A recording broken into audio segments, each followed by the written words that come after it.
Doctor Mohan Yadav ji माननीय जल संसाधन मंत्री शेखावत जी से ध्वज लेकर आज के इस अवसर का शुभारंभ करें। पार्वती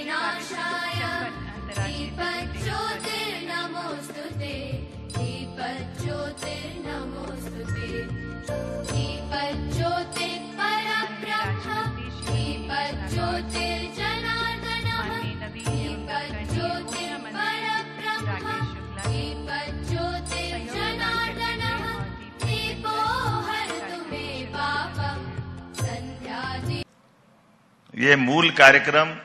हमारे लिए यशस्वी प्रधानमंत्री का एक बार अभिनंदन करें माननीय नरेंद्र मोदी जी का, जिनकी भावना के अनुरूप ये पूरा कार्यक्रम किया जा रहा है। और उनकी उदात्त भावना इस बात के लिए ही है कि लगातार राज्य आपस में अपने मसलों को भी सुलझाए और मसलों में खास करके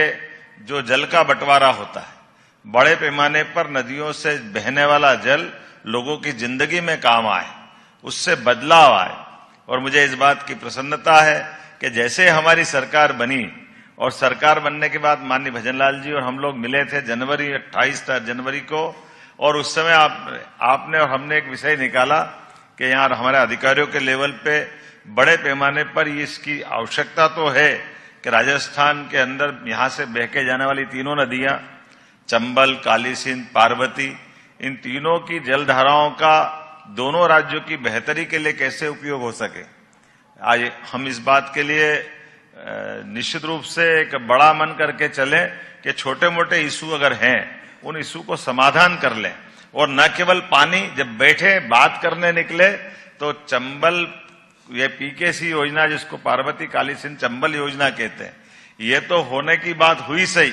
और भी बहुत सारे विषय हैं जिन विषयों में एक तरह से माना जाता है कि राजस्थान और मध्य प्रदेश तो भाई भाई है, दोनों में कभी कोई अंतर है ही नहीं, इतनी आत्मीयता है और ऐसा कल्चर एक दूसरे से मिला जुला है। और मुझे इस बात की प्रसन्नता है कि हमारा आज का ये जो खास करके बड़ा हमारा एमओयू हुआ, दिन में हम जब 3 दिन पहले जल शक्ति मंत्री के साथ दिल्ली में बैठे थे, उनने कहा एक नोडल एजेंसी तय कर दी, उन्होंने कहा ये बैठ के बात करी, उन्होंने कहा ये तो करेगी, बाद में हम तो दोनों मुख्यमंत्री अपने स्तर पे कर लेंगे, हमको कोई परेशानी नहीं, हमारा सबका मन उस भावना के साथ। और हमने हमारी भावना बता दी। मुझे इस बात की प्रसन्नता है कि इस बहुत बड़े एक एमओयू को हमने परवान चढ़ाया है।